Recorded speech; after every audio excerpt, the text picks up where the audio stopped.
Federal government workers have been left reeling by the upheaval caused by Donald Trump's return to the presidency. Many are stunned by the intensity of his efforts to exact revenge on a bureaucracy he views as a deep state that previously thwarted and persecuted him. While Trump's better-known adversaries anticipated some form of retaliation, the broader civil service has been caught off guard by the scale and ferocity of his actions.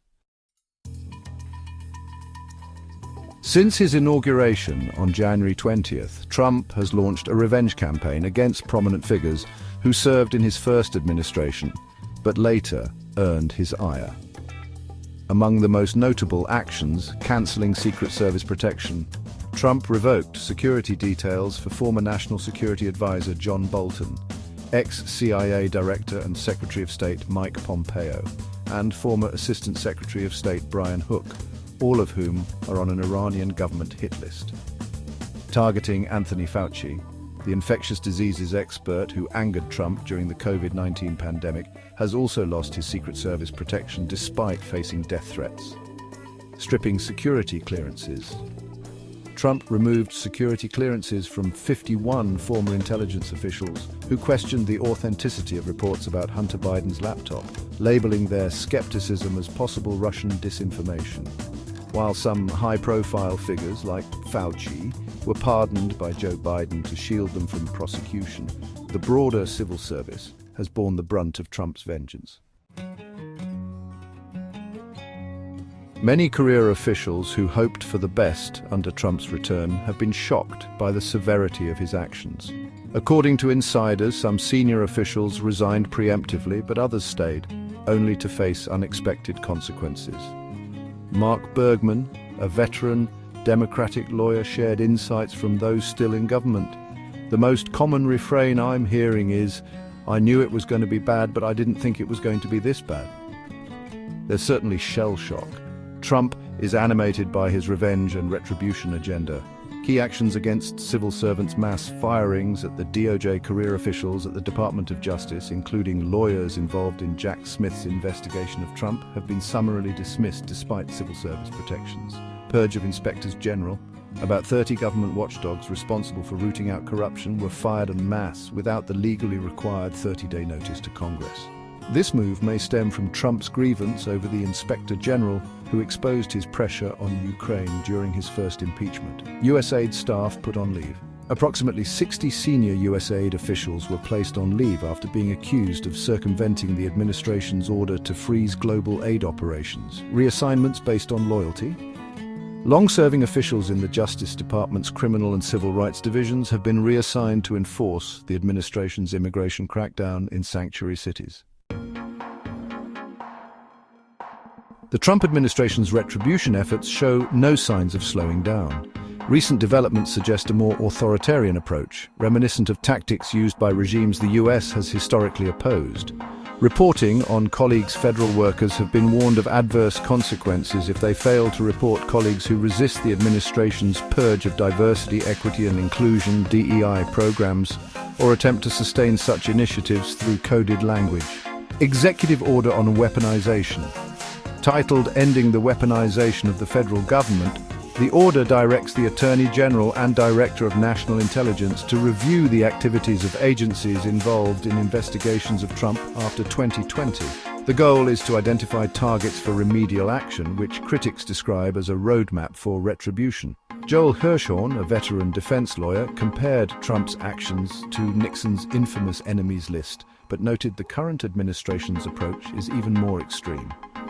"This is mind-boggling," he said. "Any rational person would conclude that there is no other reason for these actions than retribution."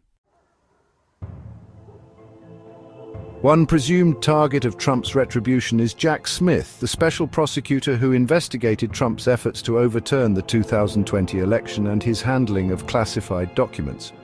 Trump has repeatedly attacked Smith as deranged and even suggested he should be deported. However, Hirschhorn believes Smith is protected by prosecutorial immunity, unless the administration can prove bad faith, which Hirschhorn argues is not the case. Any threats against Smith are unlikely to succeed. It will go whimpering away, he said. The Trump administration's actions have created a culture of fear and uncertainty within the federal government.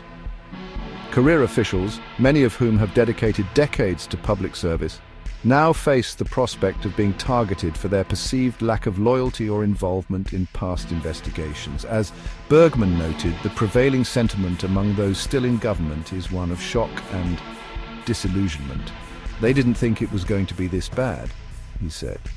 With no end in sight to Trump's revenge agenda, the federal workforce remains on edge, bracing for what might come next.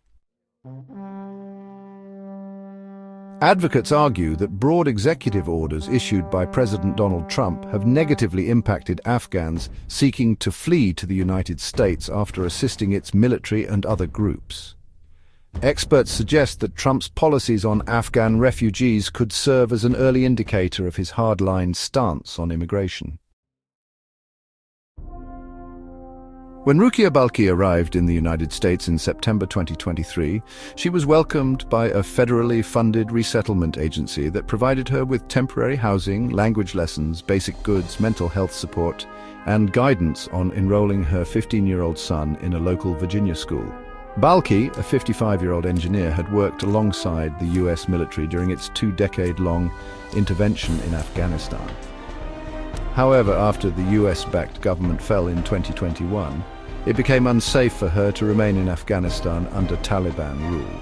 In contrast, when her husband, Mohammed Arif Mangal, arrived in January under the same visa program, the services had been abruptly halted. This change coincided with President Trump's inauguration and the tightening of federal funding and immigration restrictions. Balki described her husband's experience as completely opposite to hers, highlighting the stark difference in support. Veteran organizations have largely supported efforts to bring Afghan citizens to safety in the US, especially those who worked with US forces or the US-backed government. However, in the early days of Trump's second term, the government paused the US refugee admissions program, leaving some approved Afghan applicants stranded abroad. Additionally, an executive order halted foreign aid, disrupting the special immigrant visa program for Afghans like Balki and her husband.